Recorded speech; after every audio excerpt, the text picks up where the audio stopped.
Türkmenistanyň Türkiýeden türkmen raýatlary üçin wiza düzgününiň ornaşdyrylmagyny soramagyndan soň Türkiýede bir kanun ýaşaýan türkmen migrantlaryny ýüze çykarmak tagallalary güýçlendirildi. Mundan başga da ele salynan türkmen bir kanun migrantlary ozalky tejribelerden tapawutlykda gysga wagtyň içinde öz watanyna deportasiýa edilýär. Azatlyň bu ýagdaýlary izarlayan Türkiýedäki çeşmesiniň maglumatyna görä 11-nji sentýabrda bortunda 290 türkmen raýatly uçur Stambulyň aeroportundan Türkmenistana ugrapdyr. Uçurdaky 290 türkmen raýatynyň 50-den gowragy Stambulyň deportasiýa merkezinden getirildi. Olar ýakynda geçirilen reýtleriň netijesinde saklandylar. Diýip atlandyrylmasylygyny soran çeşmämiz 12-nji sentýabrda gurrun berdi. Gepin gerdisine belletek Türkiýe türkmen raýatlarynyň gazanç etmek hem ýokary bilim almak üçin iň köp ýykyn edýän ýurtlarynyň biri hasaplanýar. Türkiýanyň migrasiýa gullugynyň maglumatyna görä, ýurtda kanuny esasda 200 000-den hem aşy Türkmenistanyny ýaşaýar.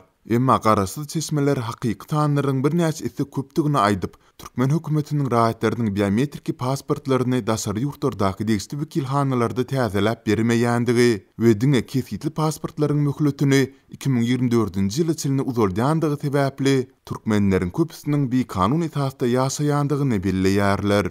Azatlyň Türkiýedäki çeşmeleri ozallar Türk polisiýasynyň bir kanun ýagdaýda ýaşaýan türkmen migrantlaryň meselesinde düşünjelilik bilen çemelesendigini we olary deportasiýa merkezine ýollaman goýberendigini belläp, häzir ýagdaýlaryň düýüp götür üýtgändigini ynykdylar. Çeşmelerimizin biri geçen ýekşenbe günü Stambulyň aeroportunda deportasiýa edilenleriň biri bilen söhbetdeş bolmagy başarandygyny, şeýle-de Türk polisiýasynyň olary ilki aldy ýolu bilen deportasiýa merkezine ýerleşdirendiklerini belledi. Men Stambulyň etraplarynyň birinde hakyna tutulan bir otowda ýaşaýardym. Giýişlik köçä çykanymda ýanyma polisiýa gelip pasportumy we ýaşaýyş ruhsatymy sorady. Men olaryň ikisiniň hem möhletiniň geçendigini, maliýe ýagdaýymyň ýoklugy sebäpli wagtynda uzaldyp bilmändigimi düşündirjek boldum. Ozallar polisiýa ýagdaýyňa düşünüp goýberýärdi. Bu gedek polisiýa meni edara alyp gitmelidigini, şol ýerde meni hasaba alnanyndan soňra goýberjekdigini aýtdy.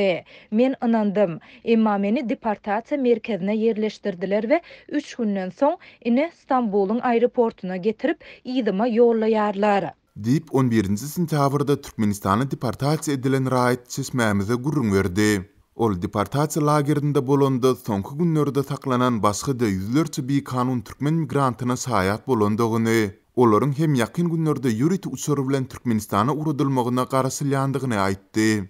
Mundan başga da söhbetdeşimiz deportasiýa edilýänlerden uçur bileti üçin pul alynmandygyny, emma ýurda dolanyp hukmany karantinden çykan pursatlary 30 günüň içinde bahasyny aýdymlaşdyrmazdan bilet pullarynyň öwüzini dolmaly boljakdyklary aýdylypdyr.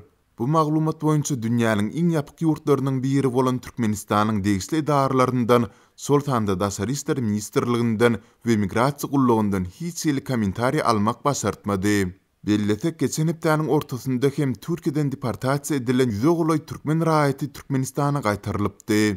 Türkmen häkimetleri bu çäherleri barada dymsalarda, azatlyň çeşmeleri bu soňky özgörüşleriň tomsyň dowamında ýurduny dolanyp bilmeýän müňlerçe Türkmenistanyň protestleriniň arasynda türkmen häkimetleriniň Türkiýeden raýatlar üçin wiza düzgününi ornaşdyrmagynyň ýanyna gabat gelendigini ünsüz çekýärler. Türkmenistanlylar Türkiýede bir ay möhlet bilen wizasyz galyp bilýärler.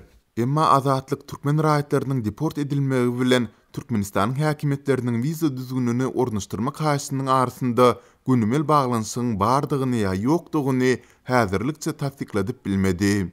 3-nji sentýabrda Türkmenistanyň Daşary işler ministrligi türkmen raýatlary üçin durly görnüşli wiza düzgününiň girdilmegini sorap Türkiýe döwletine ýüz tutandygyny ma'lum edipdi.